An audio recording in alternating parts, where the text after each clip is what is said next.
What's up, family? Welcome back to the channel. Today, we're going to be talking about the end of the world, or maybe we're going to be talking about the end of the church. We'll see. Let's take this journey together and find out where it leads. If you haven't already, make sure to like this video, subscribe to this channel, hit that alert notification bell, and consider joining this community, connecting, or supporting in whatever way that makes sense for you. And then also check out our merch. It's dope. People are losing their minds over it right now, man. I'm telling you. All right, let's jump into this. All right, so the book of Revelation, which is the final book of the New Testament, is steeped in apocalyptic imagery and prophecies that have fascinated and perplexed believers and scholars alike. This enigmatic book forecasts events that many believe foreshadow the end of the world. With its vivid and often cryptic visions interpreted in a myriad of ways by different Christian denominations and theologians, this diversity of interpretation, however, also reflects a broader challenge facing modern Christianity: maintaining relevance and coherence in a rapidly changing world.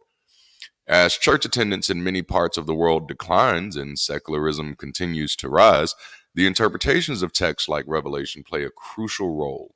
For some, the traditional values of end time prophecies provide comfort and a sense of order. For others, these interpretations seem disconnected from the realities of modern life, leading to a dissonance that can alienate especially younger generations.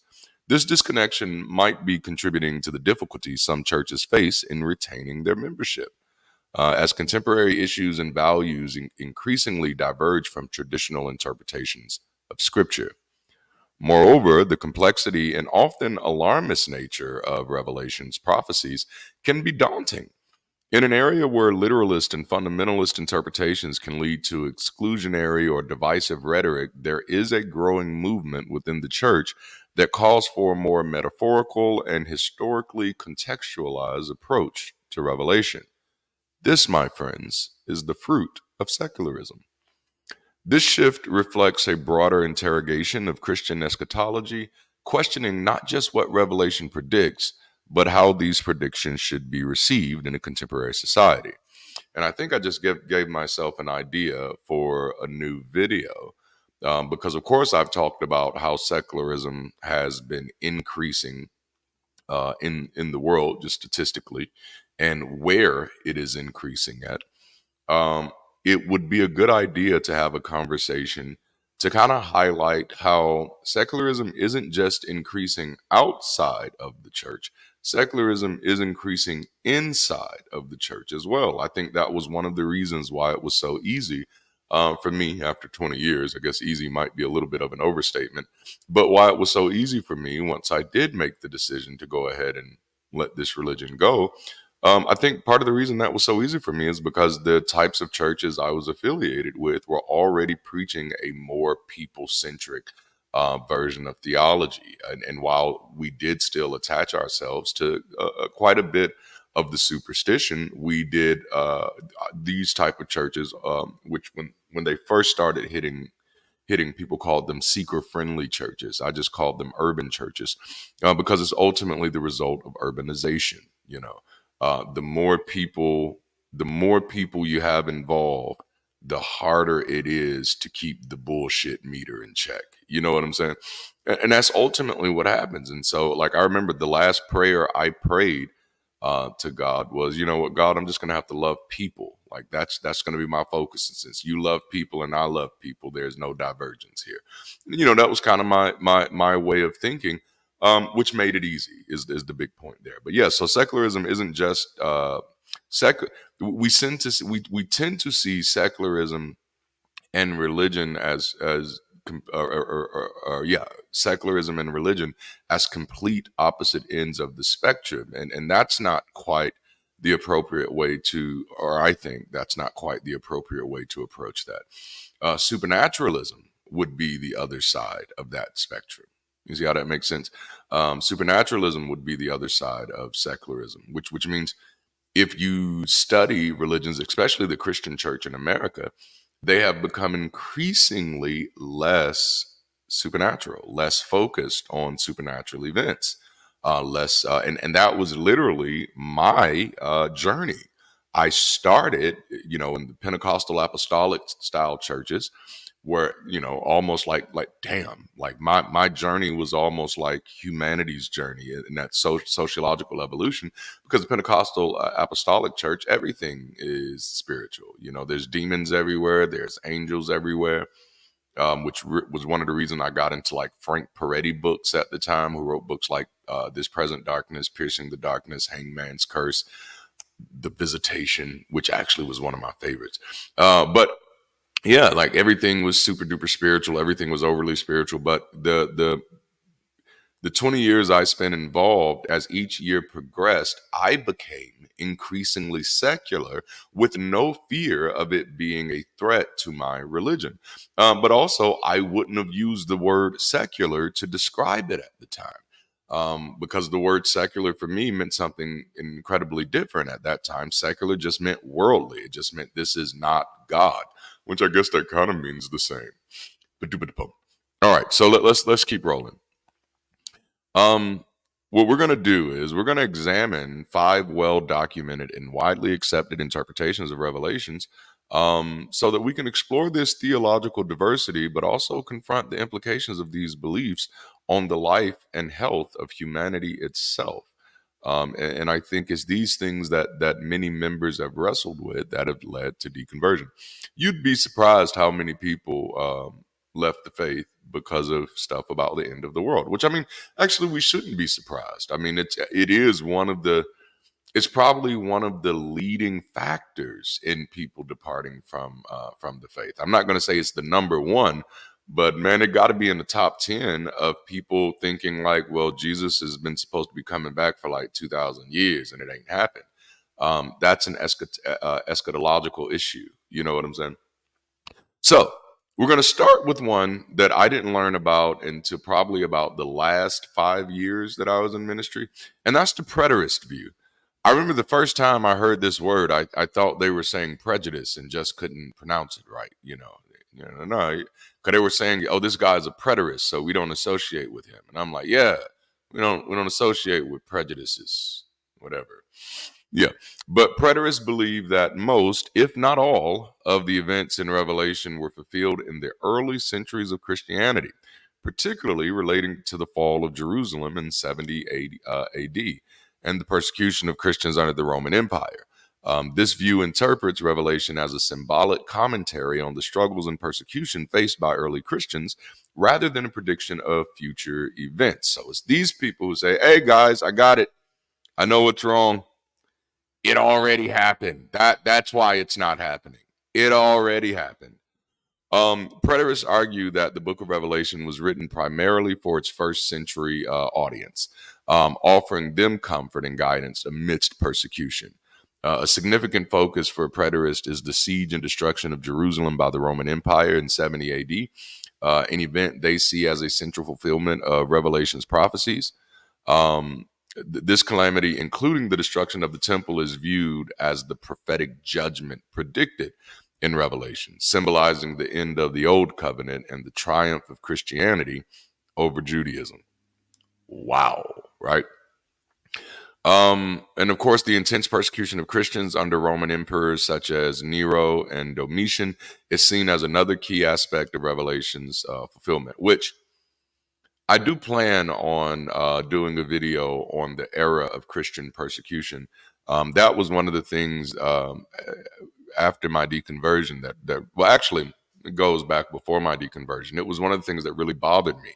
I was actually trying to do a research paper at one time about Christian persecution and how it has increased and gotten so bad. And this is while I was in college, and how it's gotten so bad. And I wanted to compare it with, the old time, or the turn of the century type of persecutions that Christians were getting and how bad it was, and saying we were headed back in that direction. I could not find enough sources to substantiate these claims. And so I'll likely do a video on that. Man, I got 2 video ideas out of 1 video. So now I'm gonna have to go back and watch this video to remember these ideas, because y'all would probably get mad at me if I stopped right now and put those notes in, huh? I mean, some of you wouldn't, but some of you are kind of odd. I get all types of comments. Somebody said, "Stop playing with your nose during the video." Bruh, it's my nose. Like, and you can always stop watching. I am that type of dude where, like, I'm not gonna stop being me, bruh. And if my nose itches, I'm gonna scratch it. I don't care what you think. I'm not five. All right, let's go. Um, and so preterists maintain that understanding Revelation in its historical and cultural context is crucial, which I do agree in that manner. They argue that the symbols and events described would have held specific meanings for John's contemporaries, offering them coded comfort and hope for deliverance from their oppressors. And that's a real nice thing to say. And this is not in my notes here, but I do want to highlight that it's always amazing when people can assert things. So now this is just small stuff for me. So they say this likely would have held specific meanings for John's contemporaries. Well, see, number one, you don't even know who the fuck John is. So how would you know who John's contemporaries are? And I don't know, that's just one of those slippery slope rabbit holes that I got tired of going down, because it's like, no, you're presupposing that John is a factual character, and I don't know that yet. He may be. I don't know it yet. I don't have any evidence of that. And so, if I don't have any evidence that John is a factual character, how do we automatically get to jump to knowing then what John's contemporaries would have thought or what would have held meaning for them? Do you see how that's still in the realm of speculation? One of the good ways, when one of the easiest ways to undermine um, or to identify fallacious arguments, even when you don't know all of the different types of fallacies, is just looking for information that could only be speculative. Like this, what you're saying, you could only speculate this. You have no evidence of this, and that becomes harder. Which kind of like what I did talked about in my last video, because we've gotten to the place where we attract ourselves, and I don't want to say we've gotten to the place, we've likely been there for a very long time, but what we are attracted to sensationalized information without the need to substantiate the information. And I'm not necessarily telling you to become less trusting, but hey, what is skepticism, right?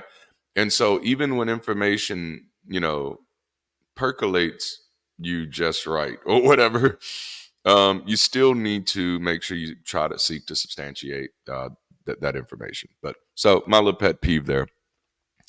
And so this interpretation often concludes that with the fall of Jerusalem and the initial spread of Christianity, the major prophecies of Revelation were completed.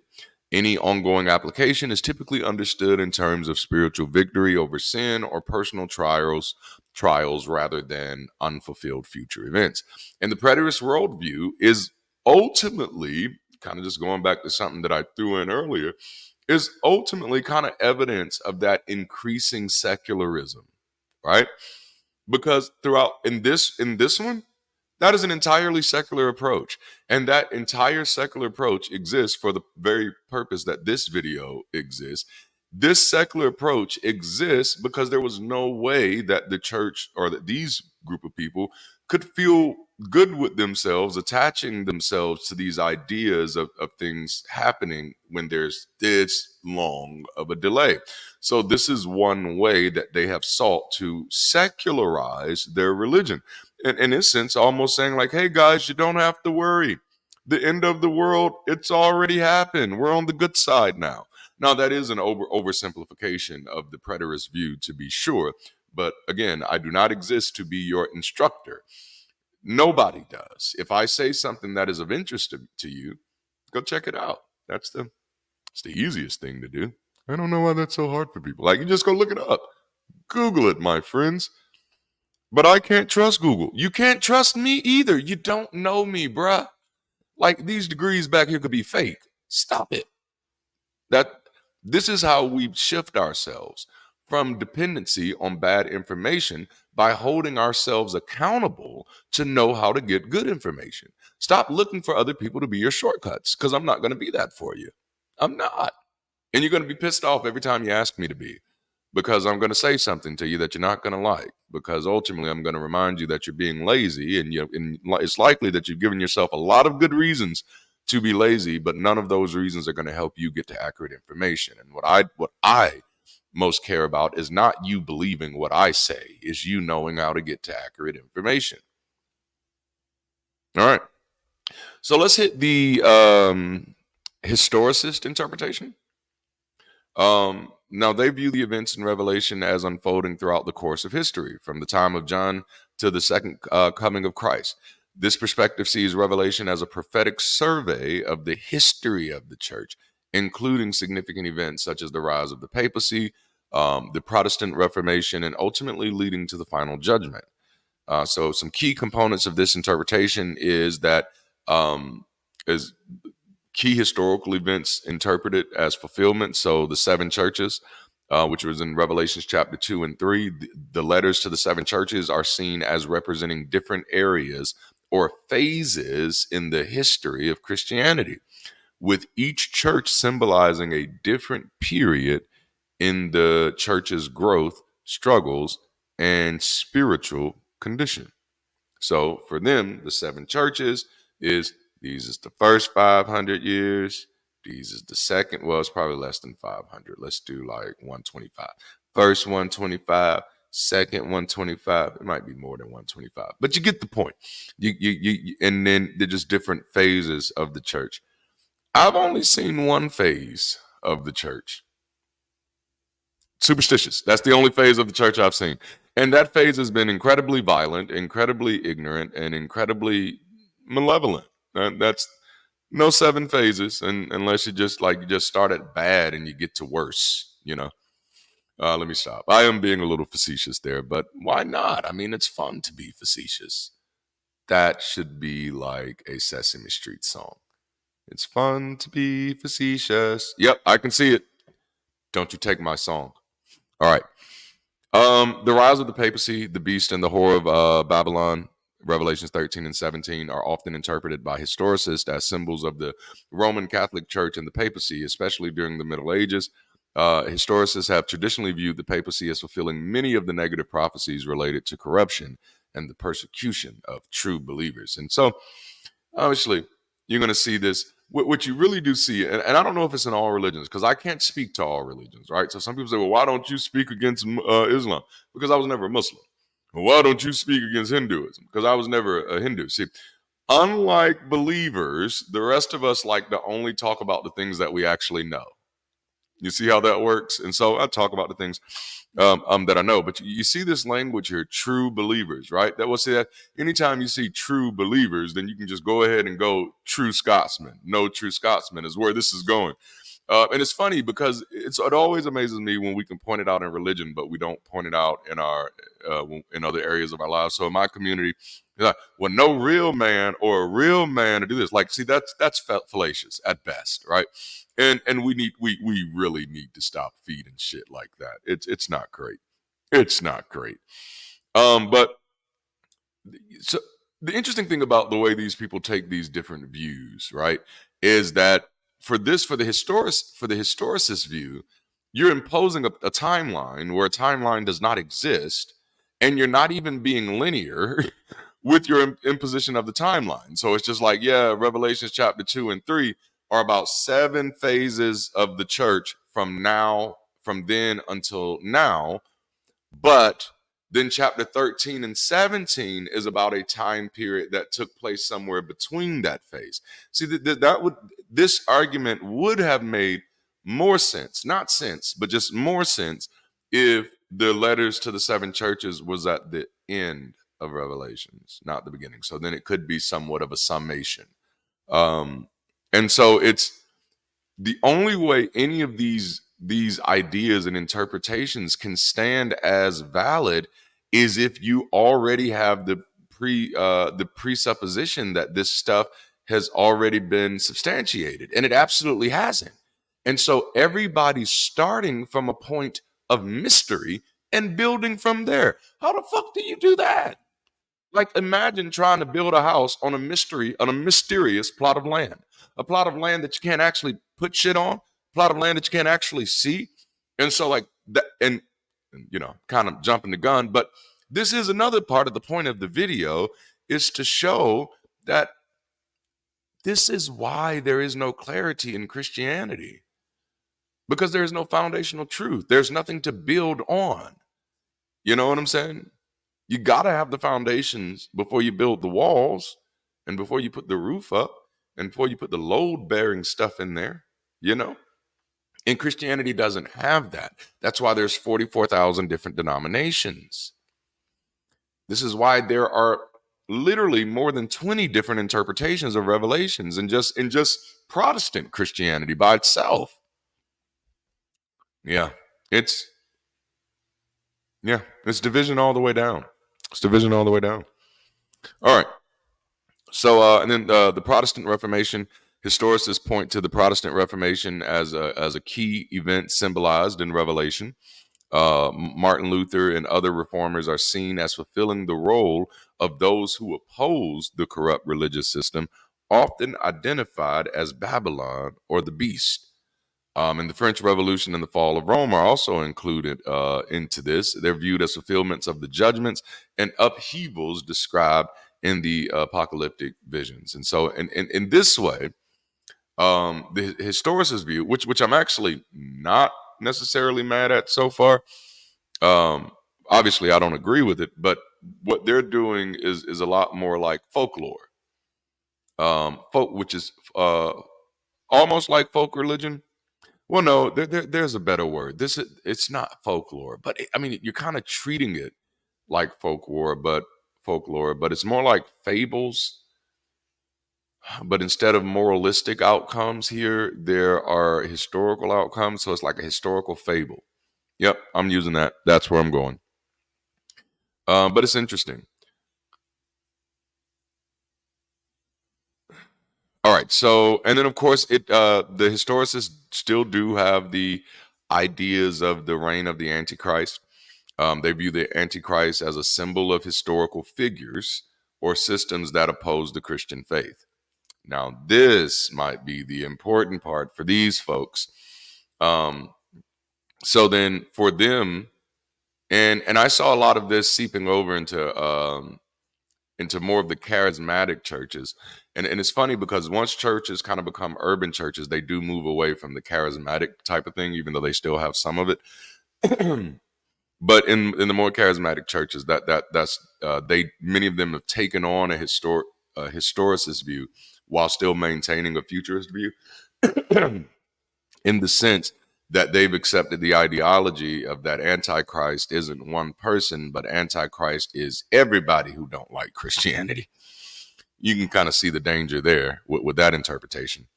And then, of course, they also retain the idea of this final judgment and the second coming.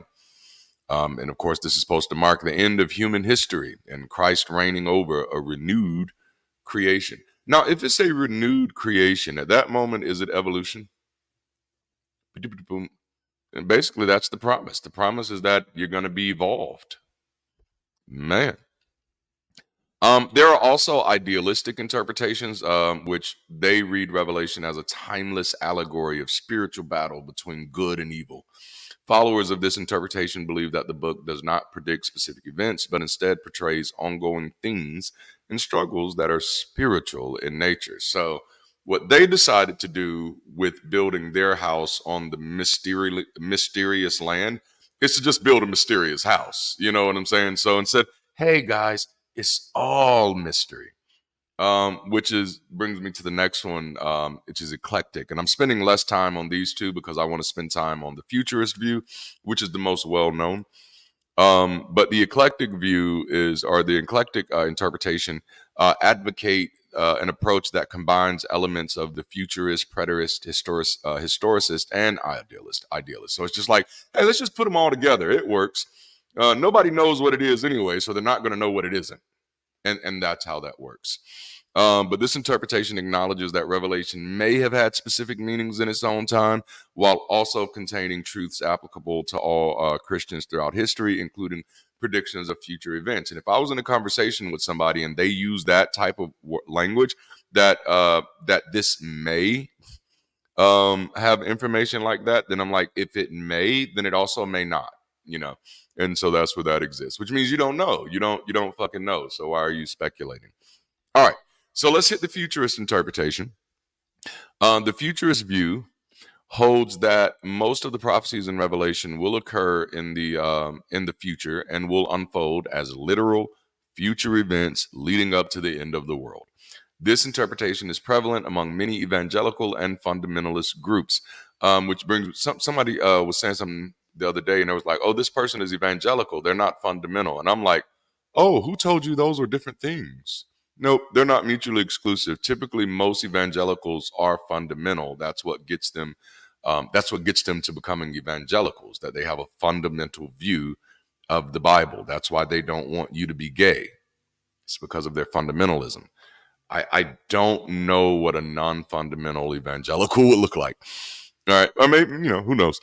It suggests a period of tribulation, the rise of Antichrist, Armageddon, and the second coming of Christ. Second coming. Here are the key components of this interpretation. Number one, tribulation. The futurist view holds that a period known as the tribulation will occur, lasting 7 years. This period is characterized by widespread chaos, moral decay, and the severe persecution of Christians. It is often divided into two parts, the first half being relatively mild, but worsening into the more severe trials in the latter half. So, if you're a Christian, you're a believer, you're reading this, some preacher is doing a really good job of talking about the book of Revelation and laying everything out and how it's going to impact your life and how it's going to impact your loved ones, and you're thinking there like it was hard enough for you to get over the idea that this loving God created a hell for people who don't believe in him, but then you're reading about you're hearing someone talk about the tribulation, and you're finding out, yes, not only that though, this loving God is also going to punish Christians for 7 whole years. you know this is one of the reasons why I often say I think the church overplays its hand with Revelation every time, because again, it becomes the reasons why someone's sitting in the pew and they go, "Oh, I don't think I believe this." You know, like the Bible might be safe if you take out Genesis and Revelations. And when I say safe, I mean people might still believe it a little more. But Genesis and Revelation just fucks up the whole thing to me. All right. There's also the idea of the Antichrist, which if you saw the Left Behind movies, you saw a few versions. But during the tribulation, a figure known as the Antichrist will rise to power. He's seen as a charismatic leader who will establish a global government and demand worship from all people, deceiving many with persuasive rhetoric and miraculous seeming power. The Antichrist is also associated with the number 666, as mentioned in Revelations 13:18. Well, I was born on June 6th of 1986. So I wondered, no, that's not really when I was born. But I have been accused of being the Antichrist before, like literally the Antichrist. And this was when I was like 11 years old. So who knows? Maybe they were right. I am well, I am Antichrist. I am. I don't like the guy. I don't like him at all. From what I read, kind of sucks. And I mean, he's torturing his own people because they didn't, turn to him soon enough. It's like the cringe scene when Octavia was shooting the defectors. Well, it wasn't Octavia. It was, can't remember the other lady's name. But the show was the 100 for those of you who are curious. There's also the Battle of Armageddon is a pivotal event in the futurist interpretation. It refers to the final battle between the forces of good, led by Christ, and the forces of evil, led by the Antichrist and his allies. This battle is predicted to take place at a location called Megiddo in Israel and will result in the defeat of the Antichrist. Now, this is problematic if you believed in an all-powerful God, because an all-powerful God would never need to go to battle and would definitely not need to lead the battle his fucking self. That's not what all-powerful means. That's not how all-powerful works. Coming into this idea of thinking like, oh, in order for God to save the world, because remember, it's supposed to be Jesus has already saved the world.